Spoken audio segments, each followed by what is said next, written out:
Salut à tous et bienvenue sur la chaîne. Aujourd'hui, je voulais aborder le sujet du confusionnisme. Je voulais qu'on tente ensemble d'analyser le concept et de comprendre ce que ça implique. Donc si ça t'intéresse, mets-toi à l'aise et bon visionnage.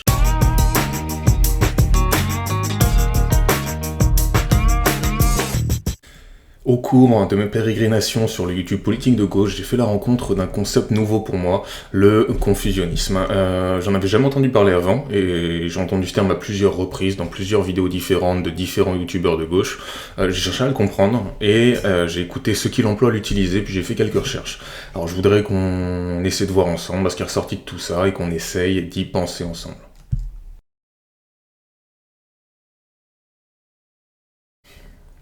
C'est difficile de parler de quoi que ce soit sans le définir, surtout d'un concept. Donc je propose qu'on pose les termes dans un premier temps. Donc ce que je vais faire, c'est que je vais essayer de résumer un petit peu ce que j'ai picoré un petit peu partout, parce que j'avoue qu'il n'y a pas de définition définitive du concept. On peut en trouver certaines ici, en entendre d'autres là. J'ai pas vraiment réussi à trouver deux observateurs qui disent la même chose. Donc pour la boutade, j'en ai conclu que la seule chose encore plus confuse que moi, c'est la définition du terme. Je vais tenter deux approches. Déjà, on va d'abord voir à quoi on peut le rattacher, à quels autres termes on peut le rattacher, et je proposerai ensuite ma définition. Alors déjà, il me semble qu'on peut juxtaposer le terme confus à des termes comme rouge-brun. Donc rouge-brun, pour ceux à qui ça ne parle pas, ce sont des personnes qui ont des idéaux un petit peu hybrides, c'est-à-dire un mélange de gauche communiste à tendance sociale, d'où la couleur rouge, et de droite nationaliste à tendance identitaire, donc d'où la couleur brune. C'est un terme aussi qu'on peut apparemment assimiler à une certaine gauche, qu'on pourrait qualifier de traditionnelle, donc c'est-à-dire une gauche sociale, mais pas une gauche woke. Alors rendez-vous par ici, je crois que c'est par ici, pour avoir ma vidéo sur le wokisme, pour savoir ce que j'entends par là exactement. On pourrait apparemment l'associer donc à cette gauche qui met la lutte des classes au-dessus des questions de genre, de race et de féminisme, mais qui même d'ailleurs parfois les rejette complètement.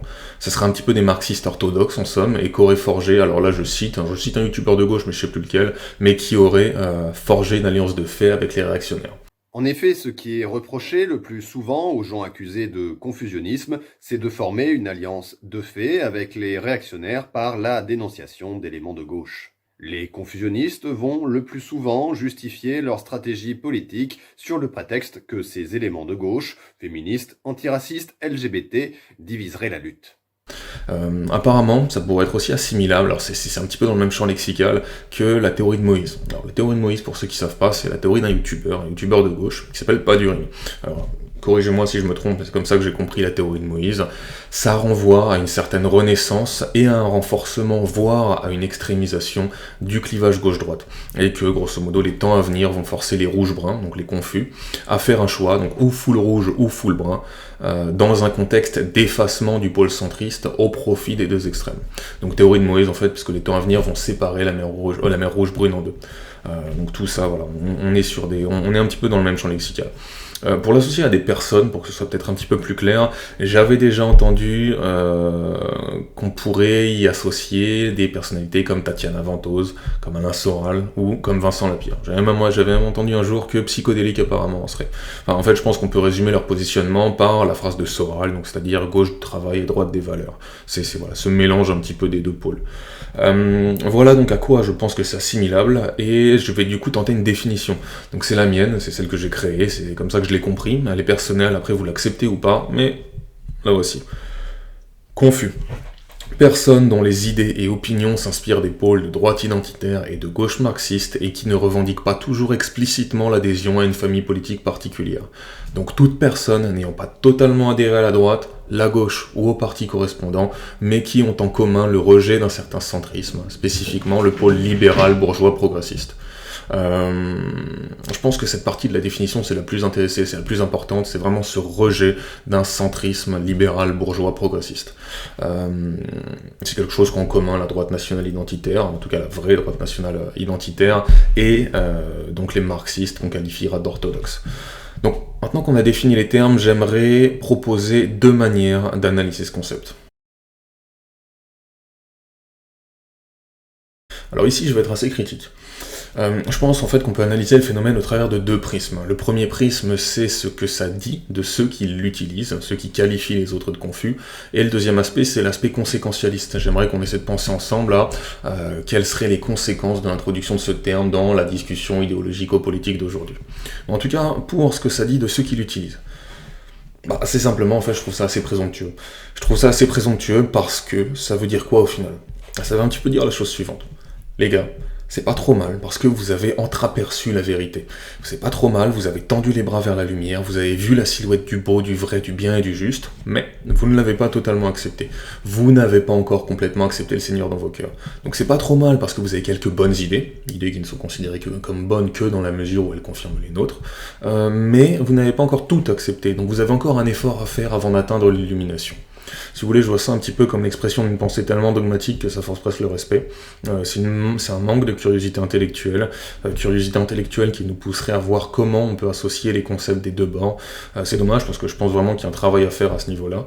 Je pense que ceux qui emploient le terme peut-être que ceux qui emploient le terme pensent avoir excavé une forme de vérité finale et définitive, tellement vraie, belle et juste que ça mérite de qualifier ceux qui ne nous rejoignent pas absolument de confus. C'est un peu une approche pas de compromis qui me dérange un petit peu, qui contredit d'ailleurs une chose que je pense depuis un moment, à savoir que chaque bord politique détient un pan de vérité. Je pense qu'une fraction de vérité. Je sais en fait ne pas avoir raison sur tout, et dans cette optique, je suis prêt à accepter une idée comme bonne, indépendamment du label que j'ai accordé à mes contradicteurs. Si la droite dit que le ciel est bleu, je vais l'accepter, mais si la gauche dit que le ciel est bleu, je vais l'accepter aussi. C'est trop facile de coller l'étiquette confus sur le front de quelqu'un, parce qu'au final, ça sert seulement à renforcer son ego à peu de frais. C'est comme ça que je le pense. Pour en passer à l'aspect conséquentialiste, quelle est la conséquence de l'intégration de ce terme au débat ? Le premier aspect conséquentialiste des choses, pour moi, c'est de chercher à savoir si ça nous rapproche d'une union nationale ou d'une désunion nationale.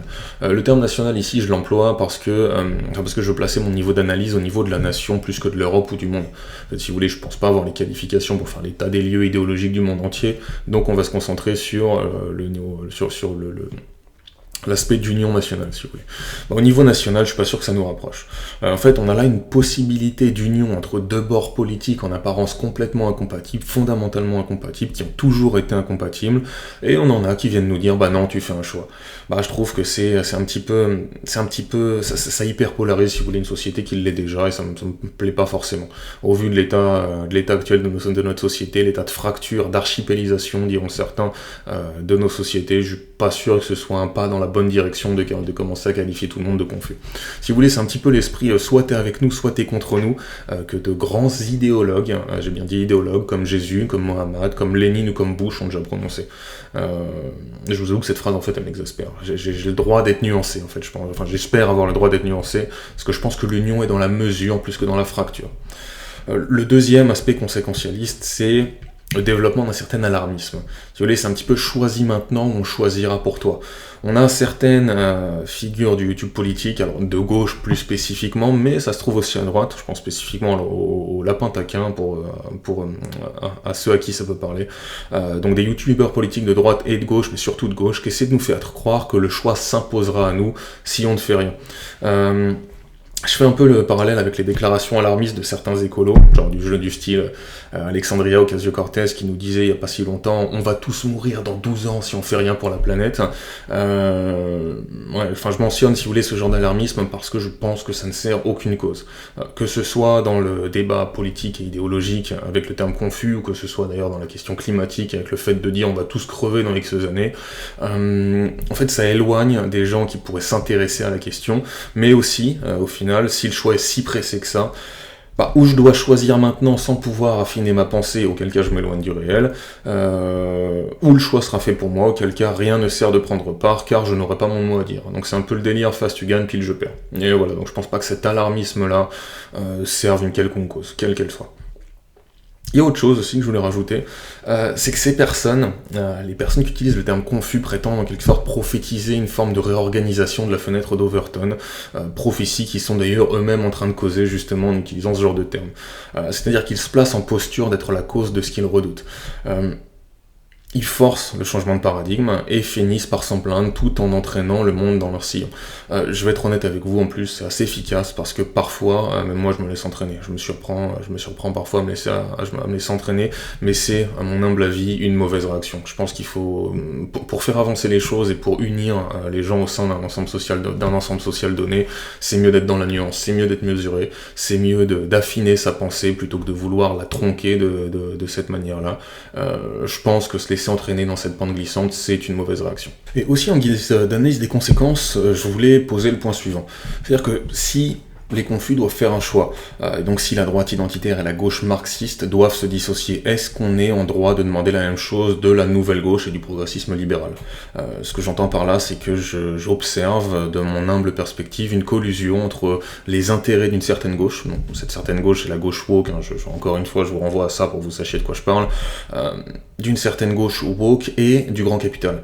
C'est-à-dire que je vois les identitaires de droite et les marxistes orthodoxes de gauche se rejoindre dans le même temps où on a une certaine frange de la gauche, donc woke, la nouvelle gauche, qui s'allie au grand capital. C'est-à-dire que quand on voit Netflix ou Disney, alors ça je sais que ça fait grincer des dents, quand on voit Netflix ou Disney faire avancer cet agenda progressiste, cette nouvelle gauche ne dit pas grand-chose. C'est-à-dire que c'est une nouvelle gauche dont j'ai l'impression qu'elle est devenue l'allié objectif de la bourgeoisie libérale progressiste. Je l'entends pas forcément, j'entends pas beaucoup, j'entends pas une grande frange de la gauche critiquer ce genre de choses. Et ne pas rejeter d'ailleurs cette convergence des intérêts. Parce qu'au final, c'est de ça qu'il s'agit, c'est une convergence des intérêts. On a cette nouvelle gauche qui se bat pour des combats qui sont clairement mis en avant par le grand capital, par ce qui se fait de plus capitaliste parmi les capitalistes. Parce qu'excusez-moi, mais au final, Disney ou Netflix, c'est des milliards de capitalisation boursière, ce sont des millions d'abonnés, ça a de la portée, c'est pas un fait politique mineur, si vous voulez, le fait qu'il y ait une telle propagande qui soit faite sur ces grands canaux de diffusion, ces grands canaux de diffusion culturelle. Donc c'est marrant de voir, si vous voulez, une certaine gauche être l'allié objectif du grand capital, et de voir une certaine gauche avoir des intérêts qui convergent directement avec le grand capital. Donc au final, je sais pas si le clivage droite-gauche est encore d'actualité ou pas, mais force est de constater qu'il subit des modifications radicales. En guise de conclusion, je voulais rappeler, comme vous l'avez tous sûrement remarqué, qu'on vit dans un contexte particulier. On a des tensions qui apparaissent entre beaucoup de groupes, qu'ils soient religieux ou ethniques, mais surtout idéologiques, et il se développe une méfiance, voire une hostilité non dissimulée envers ceux qui ne pensent ni ne vivent comme nous. Dans une telle configuration sociale, il me semble crucial de chercher ce qui nous unit et pas ce qui nous divise. Alors ça fait peut-être un petit peu naïf, ça fait peut-être même un petit peu niais comme manière de voir les choses, hein, sûrement, mais je pense qu'un des facteurs de développement et de survie d'un ensemble social donné, c'est l'homogénéité des valeurs partagées entre les différents membres de cet ensemble. Les valeurs agissent selon moi comme un ciment qui favorise la cohésion dans l'ensemble social. Et lorsque cet ensemble social est tiraillé de l'intérieur par un conflit de valeurs, perçu et seulement perçu comme inconciliable, qui participe à l'explosion du groupe, rien de bon ne peut en sortir. Lorsque, en revanche, des valeurs communes sont partagées par le plus grand nombre, on a là une bonne base pour des progrès ultérieurs. Et qualifier ceux qui partagent seulement une partie de nos idées, mais pas toutes, de confus, déjà, comme je vous l'ai dit, c'est présomptueux, mais aussi c'est créer de la fission, là où on a besoin de fusion. Et puisqu'on en a parlé de physique, je vais faire une analogie. L'interaction nucléaire forte en physique des particules, c'est la force qui maintient la cohésion des nucléons, c'est-à-dire les protons et les neutrons, donc les éléments constitutifs de l'atome. Et sans cette force, ces différents éléments constitutifs de l'atome ne se lieraient pas ensemble et l'atome n'existerait pas. Et je pense que la matière physique a besoin de cette force pour exister, de la même manière que la matière sociale a besoin de valeurs communes pour subsister. Et nier la question des valeurs comme facteur structurant des sociétés humaines ne me semble pas pertinent, et j'irai même plus loin, je trouve ça même limite dangereux. Au final, je vois le terme confus comme un rejet dogmatique de cette vérité élémentaire qui veut que faire société, c'est trouver le dénominateur commun entre des éléments disparates. Faire société, c'est réussir à faire coexister en un tout cohérent les spécificités de ceux qui le composent. Et tout concept qui participe à rejeter cette volonté d'unité est un concept foireux. Merci d'avoir regardé jusque-là. Si ça t'a plu, si t'as trouvé ça intéressant, n'hésite pas à lâcher un like et à t'abonner. En attendant, à bientôt.